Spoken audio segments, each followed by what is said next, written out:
नाजरीन, मैं हूं मोहम्मद अब्दुल हकीम। 7H न्यूज़ में आपका इस्तकबाल है। सरदार महल, आपने तो ये नाम सुना है, ये GHMC ऑफिस है और ये बहुत ही पुराना है। अब नाजरीन, यहाँ पर ये सरदार महल ओल्ड सिटी में है। अब इस ऑफिस का ऐसा बुरा हाल है कि छत से पानी टपक रहा है। अब यहाँ पर ऑफिसर कैसे बैठेंगे? क्या ये सुनहरा तेलंगाना ये है? इसी दिन के लिए ओल्ड सिटी की आवाम और इस तेलंगाना की आवाम KCR को वोट दी थी कि पुराने शहर की तरक्की ऐसी तरक्की के लिए। अब देखिए नाजरीन, KCR अपनी मनमानी में तो मशहूर है, आप जानते हैं, और ये आवाम को ऐसे धोखे देकर इख्तिदार पे आए हैं कि मैं सुनहरा तेलंगाना बना दूंगा।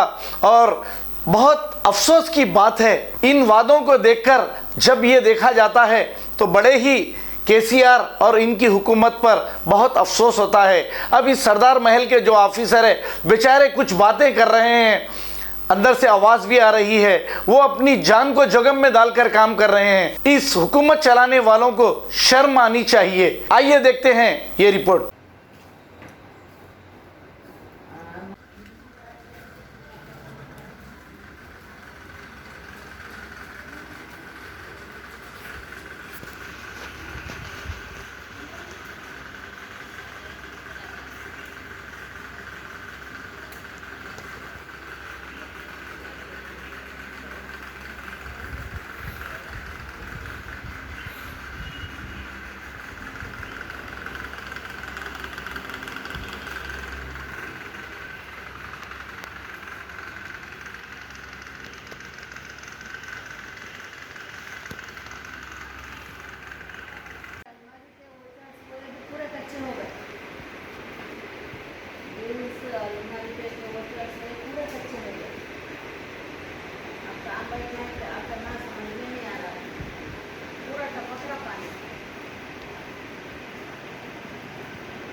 जर्मनटन हॉस्पिटल, ऑर्थोपेडिक से मुताल्लिक हर मरीज यहाँ शिफायाब। बैनुल-अक़वामी शोहरत याफ्ता और इनाम याफ्ता doctor Mir Jawad Jar Khan, senior orthopaedic surgeon, advance operation theatre, ICU, digital X ray, laboratory, physiotherapy, pharmacy, sharing और प्राइवेट रूम्स, लेडी डॉक्टर्स और डॉक्टर अर्जुमन सुल्ताना गायनेकोलॉजिस्ट की खिदमात हासिल। वाजिबी फीस और मुकम्मल सहूलियात से हजारों मुतमईन। एम्बुलेंस से आरास्ता Germanton orthopaedic hospital, pillar number 150, Attapur, Hyderabad. खबर है शहर की, खबर है गाँव की, खबर है सारी दुनिया की। 7H न्यूज़ पसंद आए तो लाइक कीजिए, शेयर कीजिए और सब्सक्राइब करना ना भूले। 7H न्यूज़, आपकी आवाज।